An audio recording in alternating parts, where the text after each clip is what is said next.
4 வருஷமா காணும். எடப்பாடியார் அவர்களே 4 ஆண்டுகளாக எங்க இருந்தாலும் தெரியல. 4 ஆண்டுகளாக எடப்பாடியாரை காணவில்லை என கனிமொழி அவர்கள் உளறியிருக்கிறார். அது சரி, தமிழகத்தில் இருந்திருந்தால் தானே யார் எங்கு இருக்கிறார்கள் என்பது தெரியும். ஸ்டாலின் ஆட்சிக்கு வந்தவுடனேயே கருணாநிதி குடும்பத்தினர் கனவு உலகிற்கு சென்று விட்டனர்.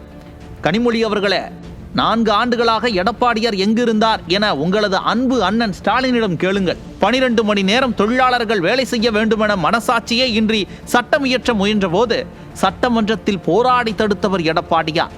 கள்ளக்குறிச்சி கள்ளச்சாராய மரணம் குறித்து எடப்பாடியார் எழுப்பிய கேள்விக்கு பதில் சொல்ல முடியாமல் நேரலையை துண்டித்து ஓட்டம் பிடித்த உங்கள் அண்ணனிடம் கேளுங்கள். அவர் சொல்வார் எடப்பாடியார் எங்கிருந்தார் என்று. அண்ணா பல்கலைக்கழகத்தில் மாணவி பாலியல் வன்கொடுமை செய்யப்பட்ட போது வாய் திறக்காமல் கள்ள மௌனம் சாதித்த கனிமொழி அவர்களே, சட்டமன்றத்தில் யார் அந்த சார் என எடப்பாடியார் கர்ஜித்த போது கமுக்கமாக அமர்ந்திருந்தாரே உங்களது அண்ணன் ஸ்டாலின், அவரிடம் கேளுங்கள் எடப்பாடியார் எங்கிருந்தார் என்று. மதுரை டங்ஸ்டன் சுரங்க விவகாரத்தில் மத்திய அரசுக்கு ஏன் கடிதம் எழுதினீர்கள் என்று எடப்பாடியார் எழுப்பிய கேள்விக்கு பதில் சொல்ல முடியாமல் வாழைப்பழ காமெடி போல அதானே இது என உங்கள் கட்சியினர் அனைவரும் அலறி துடித்ததை தமிழகமே பார்த்தது. அவர்களிடம் கேளுங்கள் எடப்பாடியார் எங்கிருந்தார் என்பது தெரியும். நாட்டு மக்களுக்கு ஒரு பிரச்சனை என்றால் என் உயிரை கொடுத்தேனும் தடுப்பேன் என முழங்கிய போது அராஜகம் செய்து கொண்டிருந்த திமுக சட்டமன்ற உறுப்பினர் ஆடிப்போய் அப்படியே அமர்ந்தார்கள். அவர்களிடம் கேளுங்கள் எடப்பாடியார் எங்கிருந்தார் என்பது தெரியும். சொத்து வரி, வீட்டு வரி, மின்கட்டணம் என மக்களிடம் வசூலித்துவிட்டு அடிப்படை வசதிகளை கூட செய்து கொடுக்காத விடிய அரசை கண்டித்து ஆர்ப்பாட்டம், திமுக காமுகர்களால் பாதிக்கப்பட்ட பெண்களுக்கு நீதி கேட்டு போராடியதாகட்டும், மழை வெள்ளத்தால் மக்கள் பாதிக்கப்பட்ட போது களத்திற்கே சென்று முதல் நபராய் கை கொடுத்ததாகட்டும், அதிமுகவும் அதிமுக பொதுச் செயலாளர் எடப்பாடி கே பழனிசாமியும் மக்களுடனேயே இருக்கிறார்கள். மக்களுக்கு அது தெரியும்.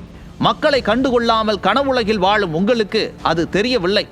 4 ஆண்டுகளாய் ஆட்சி அதிகாரம் இருக்கிற ஆணவத்தில் மக்களை கண்டுகொள்ளாமல் இருந்துவிட்டு இப்போது உங்களுடன் எங்களுடன் என புலம்பும் ஸ்டாலினைத்தான் மக்கள் எங்கே இருக்கிறார் என தேடிக்கொண்டிருக்கிறார்கள். இந்த ஆட்சியில் நடக்கும் அவலங்கள் குறித்து கேள்வி கேட்ட போது அதற்கு பதில் கொடுக்க முடியாமல் செய்தியாளர்களை பார்த்ததும் ஐயோ சாமி என ஓடும் உங்களுக்கு அதிமுக குறித்து பேச தகுதி இருக்கிறதா?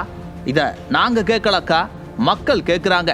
இன்றும் புரட்சி தமிழர் செல்லுகிற இடத்திலெல்லாம் 4 ஆண்டுகள் 2 மாத காலத்தில் அவர் செய்த சாதனைகளை பட்டியலிட்டுக் கொண்டிருக்கிறார். ஆனால் நீங்களோ சொல்வதற்கு ஒன்றுமில்லாமல் எதிர்க்கட்சிகள் குறித்து அவதூறு மட்டுமே பேசிக் கொண்டிருக்கிறீர்கள்.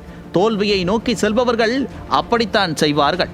திமுகவின் தோல்வி 100% உறுதி. கனிமொழி அவர்களே, மக்களிடம் கேளுங்கள்.